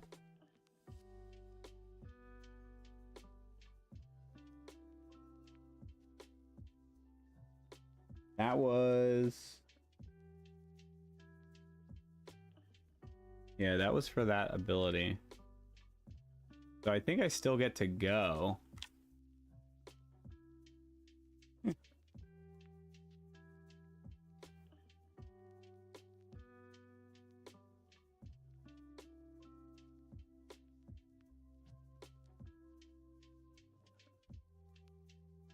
Yeah, I think I do. We're just gonna continue. So I need salt. And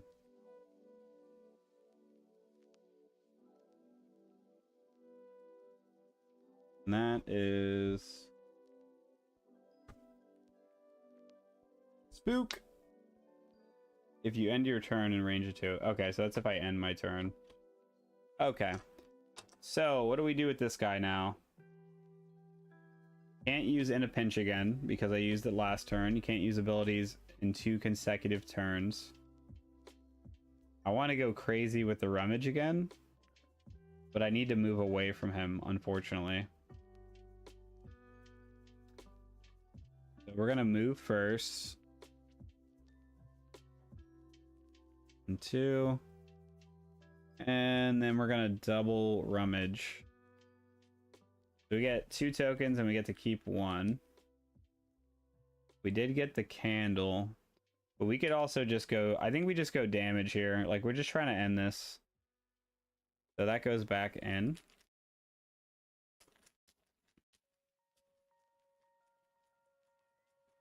Okay. And then the haunt is gonna go. So there was no cycle shift. I am not within 2 spaces. I think we're okay right now. So we got this one again. So he moves to Vagrant in range of 1, lose 2 humanity, then move 1 away. So he's gonna move 2, so he can't move through his target, but he can hurt him. So he's gonna move away and he's gonna take 2 damage. Okay. So now it's gonna be the empath's turn.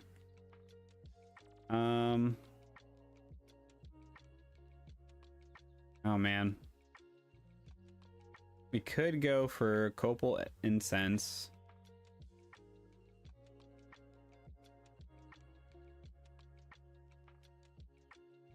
I think we gotta go for heal.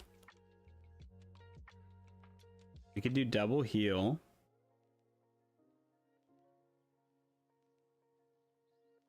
Oh, we also have the candle.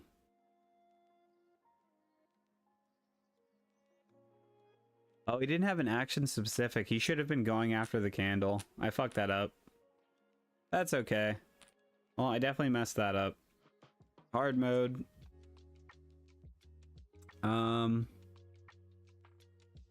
Let's do 1, 2.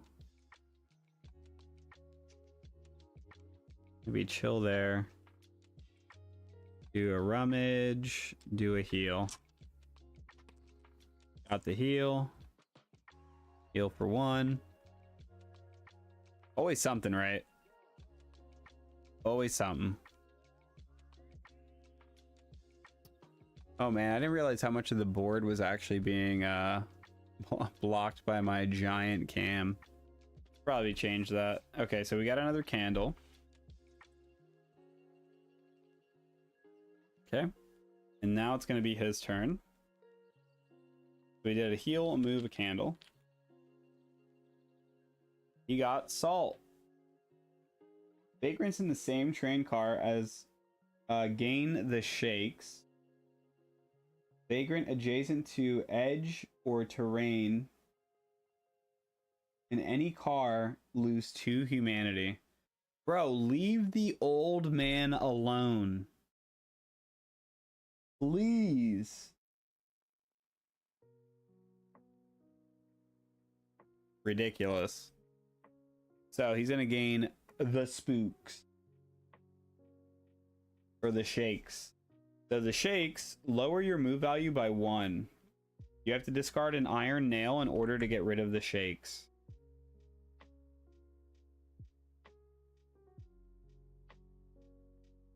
And that was Salt, which did have a movement of 1.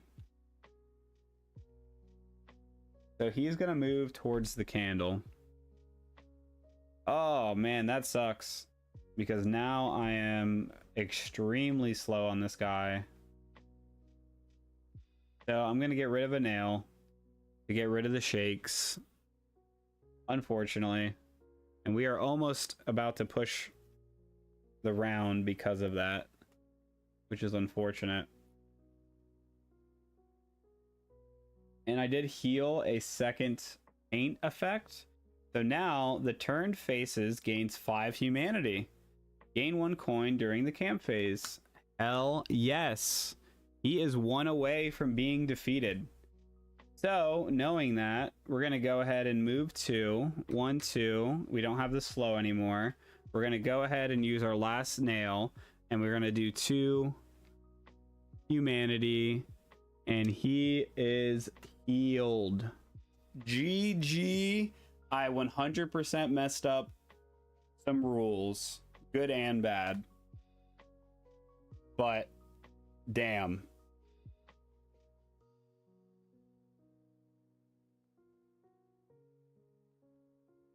That was pretty fun. I do want to watch like a playthrough of someone else playing through any of the scenarios, probably just scenario 1, so I can make sure I wasn't missing something or doing something incorrectly. I definitely think I messed up the candle. I don't know if I'm supposed to take my turn after I get wounded. That could have been messed up. And I mean, I think that was pretty much it. The range thing I was unsure of, but then I figured that out.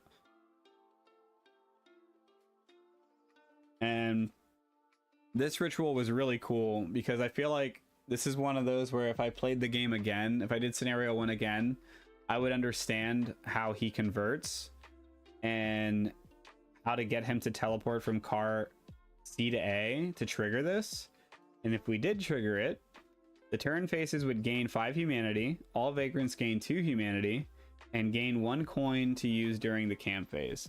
So I definitely could have like ensured that I proc that.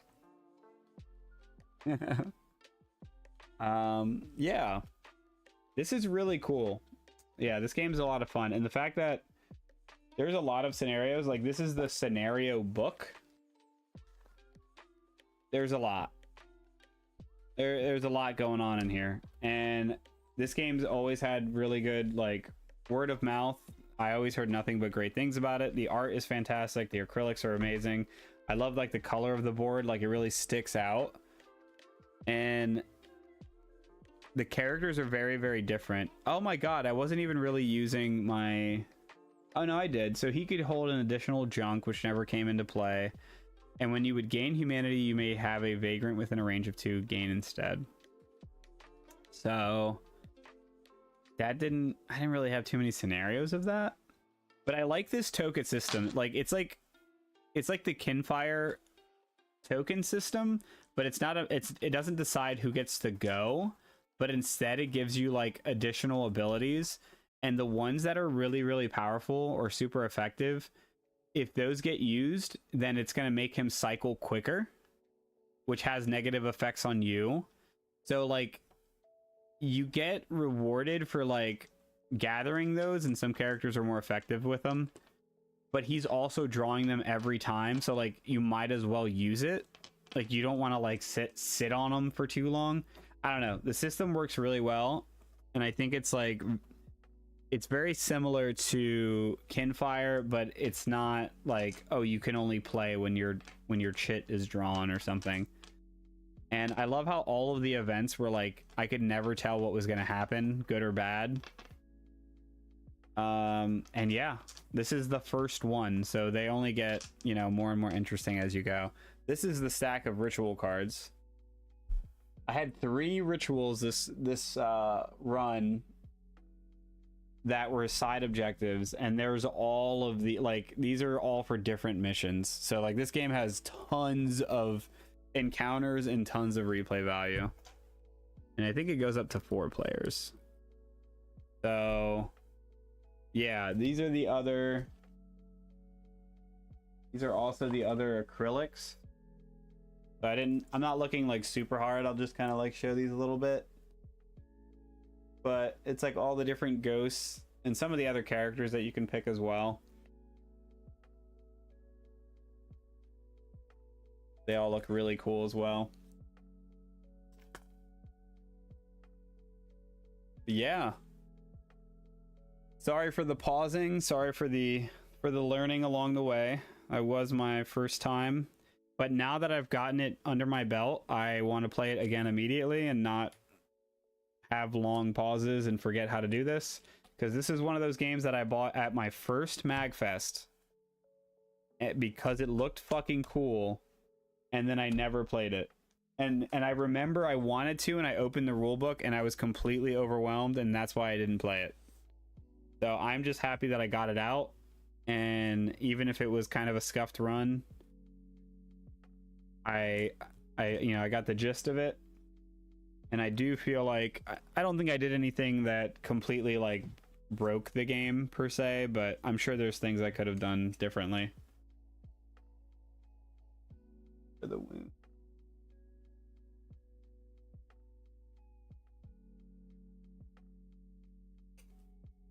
These guys.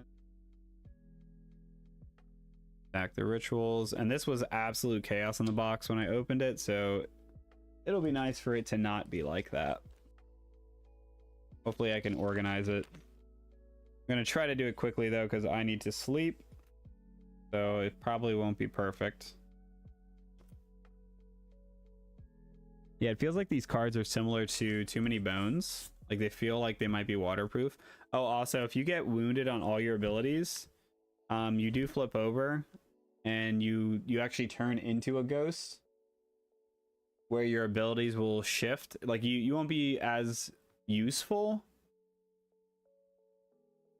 Actually, I don't know. Some of the things are actually very powerful, but it's an interesting thing. Like if everyone turns into a ghost, you lose.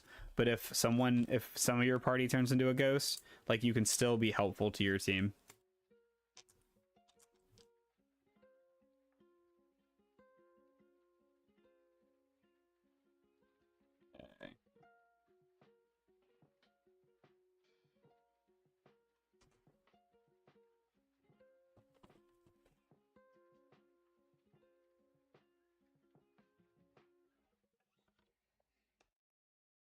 Yeah.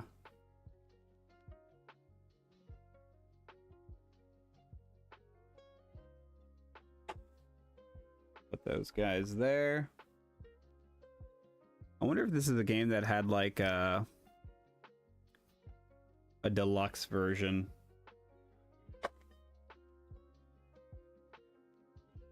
I also love the I don't know why, but this just makes me I just think this is so cool how they like start off like kind of happy, and then there's a different thing for each ghost that triggers them to kind of get like pissed off, and then they're just out. They just become like bloodthirsty. Like there's just like that switch during the encounter, and it's like, oh shit.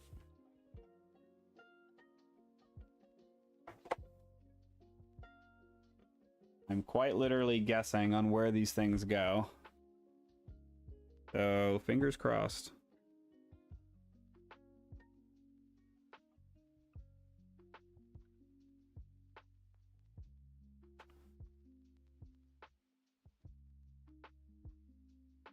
Luigi's Mansion, yeah. Yeah, this was one of the first. I think this may have been like the first boss battler game that I ever heard of, like hearing that type of genre of board game. And then I saw the art and I was like, yes. Like all I could think about was Cuphead when I saw it. And I was so on board, and I was still very, very new to the hobby.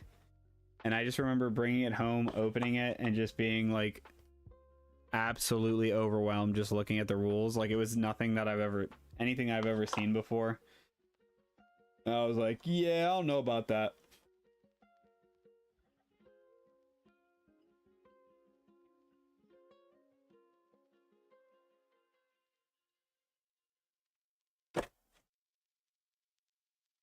I'm gonna make these fit. I think there's some like additional cards for specific characters as well. Something goes in there. It ain't that.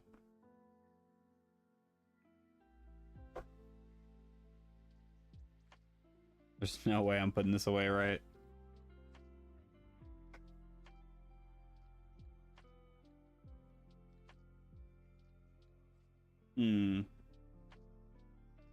Got the big happy face. This is where the acrylics came from.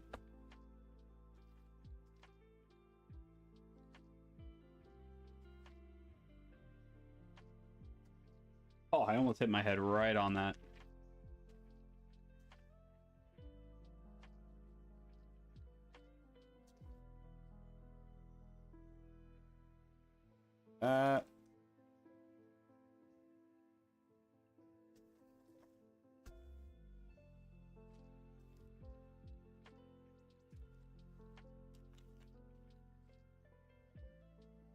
Dices.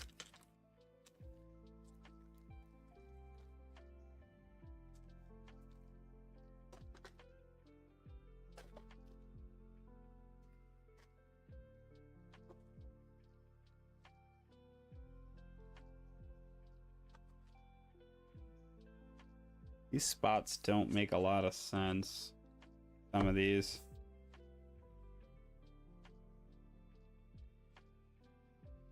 Feel like that goes there.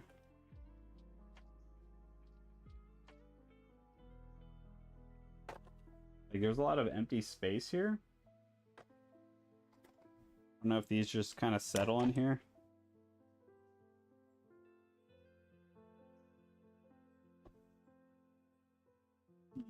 Oh. One of them.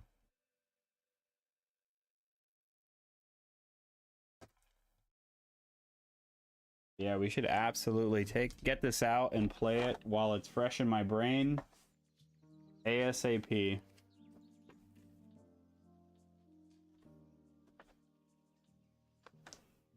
Okay, so that fits there.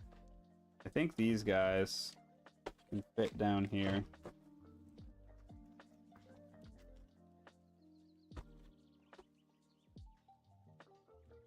Yeah, even with like rules, like once I actually got going, it was about an hour. Like it was probably a little bit less than an hour of like actual playtime. But yeah, that was pretty accurate. Oh, I forgot the oh, these tokens go in there.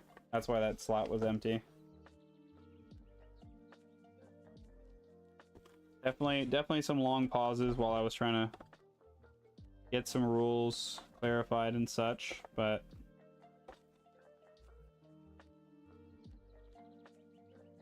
it is very dice heavy, which is like fun and kind of like oh shit. But I know you do get more skills. And like even dude, rolling that like double 5-6 when I had all the rummage on my Wayfarer, like that felt rewarding. I like how I literally didn't even put the board in here. it felt rewarding to have like the big turns too, as much as it did to have like the not so great turns. Okay, I think I got it in there pretty good.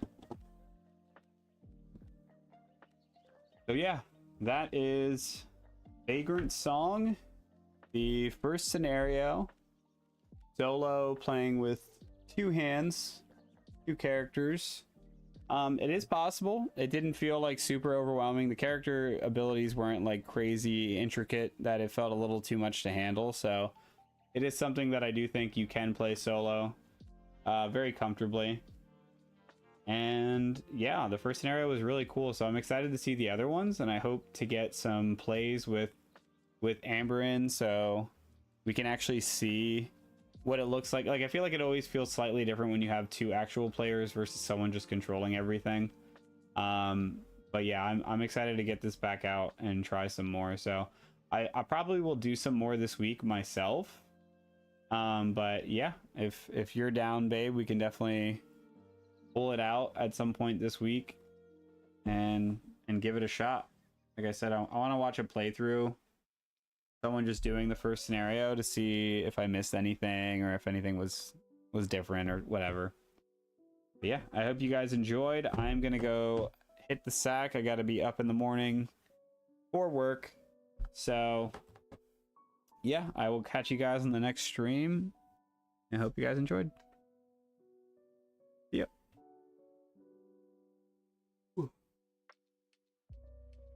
I got to see, this is where I got to get my stream deck so I can like have a cool exit instead of like, hold on one sec.